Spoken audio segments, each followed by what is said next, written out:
저보다 등치 진짜 컸던 여자친구 하나 있었거든요. 키가 제 어깨에도 안 오는 거예요.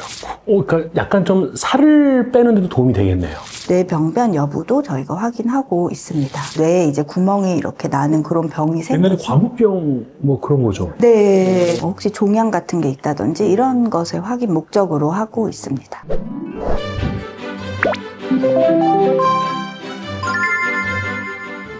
의학 채널 동네 의사 황인철 인사드립니다.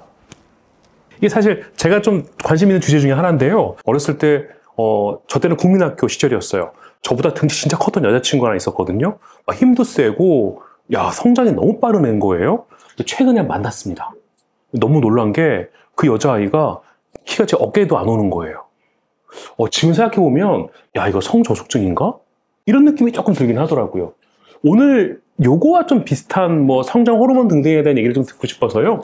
저희가 또 소아 청소년과 쟁쟁한 두 분의 선생님을 모셨습니다. 소개 부탁드리겠습니다. 안녕하세요. 저는 이대 목동병원에서 근무하고 있는 이제 소아 내분비 진료 조교수 최정은이라고 합니다. 네, 안녕하세요. 저는 성남시에서 활동하고 있는 소아청소년과 전문의 김이경입니다. 저희 성남시 의사회에서 종종 뵙는 분이라 이렇게 마음이 좀 편안합니다. 예. 저는 보조 출연자 소아정신과 전문의 김주영입니다. 환자 역할도 많이 해주시고, 사실 소아정신과의 대감을 모시고 저희가 매번 욕보기에서 너무 송구합니다. 아까 제가 처음에 말씀드렸던 제 국민학교 시절, 요즘 초등학교죠. 그 친구는 추정컨대 약간 성조숙증 같죠? 네, 아무래도 이제 부모의 키보다 이제 아이가 많이 미리 큰 경우는 이제 성조숙증 가능성이 있고, 이제 초등학교 때는 많이 컸는데, 이제 성인이 돼서 이제 초등학교 키가 성인 키인 아이들은 이제 성조숙증인 경우가 많기 때문에, 이제 그 당시에 성장 클리닉에 갔다면 좀 더 치료를 받아서 더 클 수 있지 않았을까 생각이 듭니다. 걔는 진짜 컸어요. 지금 생각해보면 좀 무서웠어요. 심지어는 싸움에서도 잘했어요. 몇 학년 때 얘기해요? 국민학교 5학년 때. 지금은 초등학교 5학년. 최근에 만났을 때 아무 이유 없이 제가 걔를 좀 때리고 싶었거든요. 하도 무서웠어서. 근데 진짜 이만한 거예요. 네, 근데 오늘 주제를 딱 생각하다 보니까 그 친구가 생각났어요. 오늘 제가 좀 성장 호르몬에 대한 얘기를 좀 듣고 싶고 궁금하긴 하거든요. 좀 그런 개략적인 성장 주사, 성장 호르몬, 좀 여기에 대해서 좀 말씀을 좀 드릴 수 있을까요? 우선은 이제 성장 호르몬 제제가 처음 이제 사용된 거는 저도 이제 조사를 해보니까 1958년에 모리스 라벤이라는 교수님이 실제 인간의 사체에서 성장 호르몬을 분리해서 성장 호르몬 결핍증 환자한테 투여하면서 시작이 됐다고 하는데, 그게 이제 부작용이 많이 발생했고, 크로이펠츠 야코병이라고 뇌에 이제 구멍이 이렇게 나는 그런 병이 생겼어요. 옛날에 광우병 그런 거죠. 네. 그래서 그거랑 관련된 그런 병이 발병해서 이제 법적으로 금지됐다가 과학기술도 발전하고 유전공학의 발전으로 이제 1985년에 처음으로 유전자 재조합에 성공해서 FDA 승인을 받고 그때부터 사용이 시작됐다고 하고, 지금 저희가 그럼 쓰고 있는 거는 어쨌든 그 유전자 재조합이 돼서 그러니까 광우병과 비슷한 그런 병과는 무관한 그런 주사를 맞게 되는 거죠? 네, 성장 호르몬이라고 알 수가 있고, 그래서 국내에서도 이제 92년도에 LG 그리고 96년도에 동아제약에서 성장 호르몬을 만들어서 이제 사용하고 있다고 합니다. 그러면요, 그 성장 호르몬의 어떤 개략적인 설명을 듣고 있는데, 그 성장 호르몬의 어떤 역할 때문에 우리가 주사를 맞는 걸까요? 성장 호르몬은 우선 성장 촉진을 이제 작용을 하는데요. 간에서 IGF-1 호르몬으로 이게 분비가 돼서 장골의 골단에 있는 연골세포 증식과 분할을 촉진을 시킵니다. 그 외에 대사에도 작용을 하는데 단백질 합성과 지방 분해 그리고 복부 지방을 말초로 재분배시키는 작용에도 도움을 주고 있습니다. 그 외에 직접적으로 골모세포에 작용을 해서 골 대사에 관여하여 골밀도를 유지하게 합니다. 그러니까 약간 좀 살을 빼는 데도 도움이 되겠네요. 뼈를 튼튼하게 하는 데 도움이 되고요. 약간 좀 만병통치약 같은 느낌도 들던데요. 우리가 좀 맞아야 될 것 같은데 지금. 그 성장 호르몬이 매일매일 맞는 것도 있고 여러 가지 종류가 있죠. 네, 종류는 이제 주 1회 또 이제 매일 맞는 제제 이렇게 두 가지 현재는. 꼭 주사제로만 그렇게 하는 거죠? 네, 이제 아무래도 단백질 호르몬이기 때문에 먹게 되면 위에서 소화가 되기 때문에 이제 주사로 맞아요. 성장 호르몬을 먹어서 소화시킬 수 있구나. 그래서 주사를 맞는 거군요. 그러면 뭐 그 다음에 좀 제가 궁금한 거는 성장 호르몬 결핍을 우리가 진단하던 방법이라든지 어떤 필요한 검사들이 있는지. 우선 성장 호르몬 결핍증을 의심을 해야 되는 이런 상황들이 있는데 연평균 성장 속도가 4cm 이하로 나타나거나 성장 곡선에서 백분위가 점점 하향으로 이동하는 경우에 이제 성장 호르몬 결핍증을 이제 의심을 할 수 있겠습니다. 외적으로는 이제 얼굴형이 좀 미성숙해서 이렇게 아기 얼굴 아시죠? 이렇게 이마가 돌출되어 있고 좀 둥글둥글한 얼굴 이런 임상적인 특징을 나타낼 수 있고 이제 남자아이들 같은 경우에는 이제 작은 음경증 이런 것들이 이제 관찰될 수 있습니다. 그래서 이제 이런 경우에는 이제 외래에서 발견이 되면 이제 소아내분비 선생님께 이제 의뢰를 하게 됩니다. 그리고 제 셋째가 남자아이인데 얘가 약간 남자지만 인형 같은 외모가 있어서 되게 좋아했는데 성장이 안 되는 거를 제가 좋아했던 것 같네요. 그렇죠? 근데 실제 이제 영유아 검진을 하실 거니까 거기에서 이제 뭐 진짜 4cm가 안 자란다든지 뭐 그런 성장 장애가 이제 발견이 돼야지만 그렇고 인형 같다고 다 결핍증은 아니에요. 제 눈에는 인형 같은데 뭐 주관적인 거니까 뭐 사람들은 좀 불편해할 수 있어요. 그 얘기를. 예, 지금은 막 정말 짐승처럼 먹고 있는 아이기 때문에 1년에 4cm 미만이라고 했는데 그게 뭐 청소년 시기에 많이 크는데 대부분은 그게 한 몇 학년 혹은 몇 살쯤에 많이 병원에 오게 되나요? 뭐 우선은 이제 아기가 태어나면 첫 해에는 25cm를 기본적으로 크고 이제 4돌까지는 급성장기가 있기 때문에 이제 4돌까지는 4cm 기준으로 하지는 저희가 않고 48개월 이후가 되면 성장 속도가 1년에 5, 6cm로 떨어집니다. 사춘기 전까지요. 그래서 이제 만 48개월 이후에 성장 속도가 이제 4cm 미만으로 확인되면 이제 병원에 내원하시는 것이 좋겠습니다. 그럼 키를 매일 재야 되나요?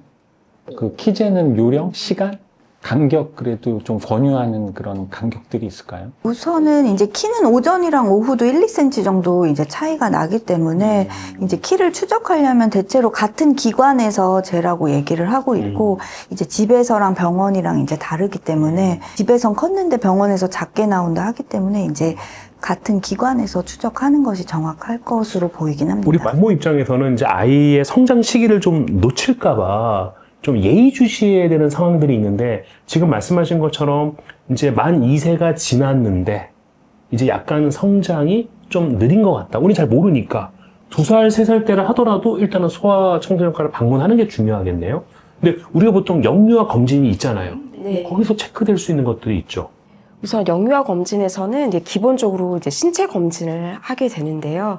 그 신장이 500분위 미만으로 이제 측정이 되면 일단 키가 작다라고 이제 얘기를 드리게 되고. 저 100분이라는 게 100명을 줄 세워서 그러니까 5번째. 네, 맞습니다. 그래서 같은 생년월일에 태어난 그 같은 성별 아이들을 이제 100명을 이제 키 순서대로 이제 순번을 주는 건데 500분위 미만이면 100명 중에 5등 이하라는 뜻이 되겠죠. 네. 부모님께 좀 키가 작으니 이제 좀 추적 검사가 필요하다라고 설명을 드리고 있고 그 외에도 이제 예를 들어서 지난번 영유아 검진 때는 100분위가 뭐 50, 100분위였는데 올해 왔는데 20, 100분위로 떨어졌다. 물론 뭐 5, 100분위 이상이긴 하지만 그 성장 속도가 다른 친구들에 비해서 좀 처지는 느낌이 있을 때 이것도 좀 추적 검사를 해봐야 될 것 같다 하고 이제 내원할 때마다 신장에 대해서 저희가 좀 더 꼼꼼하게 기록을 하고 체크를 해드리고 있습니다. 아, 그렇게 이제 의심이 되면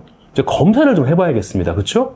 아, 어떤 검사를 해야 될까요? 뭐 우선은 이제 외래로 오면 저희가 신체 검진을 하고 이제 사춘기 발현, 성장장애랑 관련된 전신질환을 확인을 하고요. 그리고 성장호르몬 자극 검사라는 것을 해야 되는데 입원을 해서 해야 돼서 1박 2일 혹은 2박 3일 정도 입원을 하고 있습니다. 그래서 검사 전에 이제 금식을 하고 오고 입원을 하게 되면 약물을 투여해서 이 약물은 성장호르몬을 이제 분비를 자극하는 약물들이에요. 그래서 이제 병원 사정에 맞는 그런 약물을 선택해서 이제 약물을 투여하고 일정한 시간 동안 이제 성장호르몬 농도를 체크하는데 이제 30분 간격으로 5번씩 이틀을 해서 한 10번 정도 체열이 들어가게 되고 이제 2가지 이상의 자극 검사에서 모두 성장호르몬이 10이라는 기준보다 낮으면 성장호르몬 결핍증이라고 진단이 되고 이제 진단이 되면 이제 뇌하수체 MRI라는 것까지 찍어서 뇌병변 여부도 저희가 확인하고 있습니다. 야, 이거 정말 생각을 진짜 못 해봤네요. 아까 전에 저는 이제 성조숙증에 관한 것만 얘기했는데 이거는 정말로 성장 호르몬 결핍인 거니까. 뇌하수체 MRI까지를 찍으면 뇌병변이 있는 아이들도 드물지 않게 진단이 되는 거네요. 네, 우선은 이제 MRI로 뇌하수체를 촬영하면 이제 뇌하수체 크기를 재서 뭐 이제 작다든지 뭐 혹시 종양 같은 게 있다든지 이런 것을 확인 목적으로 하고 있습니다. 야, 아이들이 그 MRI실에 그러니까 약간 재워야겠다, 그렇죠? 네, 수면제를 그렇죠, 뭐 좀 먹이고요. 사용해서 하지만 이제 미숙아들도 이제 다 수면제를 먹여서 재우니까 안전하게 촬영을 하고 있습니다. 성장을 체크하잖아요. 그 고환 크기. 이거 뭐 필수예요? 이건 어때요? 우선 성장 치료를 이제 하게 되면 남자 아이들의 경우에는 정기적인 성장 및 사춘기 평가 일부로 고환 크기를 검사해야만 합니다. 여자아이들 같은 경우에는 가슴 몽우리가 쉽게 측정을 할 수 있기 때문에 눈으로 확인할 수 있지만 남자아이들 같은 경우에는 고환 크기를 이제 평가를 하게 되는데 4ml 이상으로 증가를 하게 되면 사춘기 시작을 이제 의미를 하며 이후 급 성장기가 나타납니다. 그 성장 호르몬의 결핍인 환자들 중에서는 사춘기가 지연되는 경우가 이제 있어서 고환 크기 증가가 없다면 성호르몬 보충 치료도 같이 병행해서 하게 됩니다. 반대로 이제 성호르몬 치료를 하고 있는 중에 고환 크기가 이제 예상보다 좀 빠르게 증가를 하게 되면 조기 사춘기 가능성이 있고 이제 성장이 조기에 멈출 위험이 있기 때문에 성장 호르몬 이제 치료를 이제 고려를 해야 합니다. 사실 저도 소아 볼 때 이게 지금 저희 병원에 어디 있을 텐데 뭐 고환 크기 잘하는 거를 잘 몰라요, 솔직히 말하면. 그래서 이게 염주알처럼 돼 있어요. 그래서 몇 살이에요? 하면 그 염주알을 미리 만져요. 이 정도. 그게 있어요, 그게. 이거 나이로 해가지고. 왜 그런 거 체크할 때 소아과에 배치해 두시죠? 이제 저희는 이제 고환 옆에 저걸 갖다 대고 사이즈를 실제 재거나 이제 일부는 뭐 이제 엄지손가락 마디 정도가 한 마디 정도가 3mm라고 하더라고요. 근데 말씀을 들어보면 어쨌든 국가에서 제공하는 영유아 검진만 잘 따라가면 우리 부모들은 큰 걱정 안 해도 되겠다, 그쵸? 네, 맞습니다. 성장주사의 이제 우리가 이제 어떤 진단을 했어요. 이제 우리 아이들이 성장 호르몬 결핍이에요. 그러면 처음 이제 주사를 바로 시작하는 건가요? 그럼 기간은 또 어느 정도가 되나요?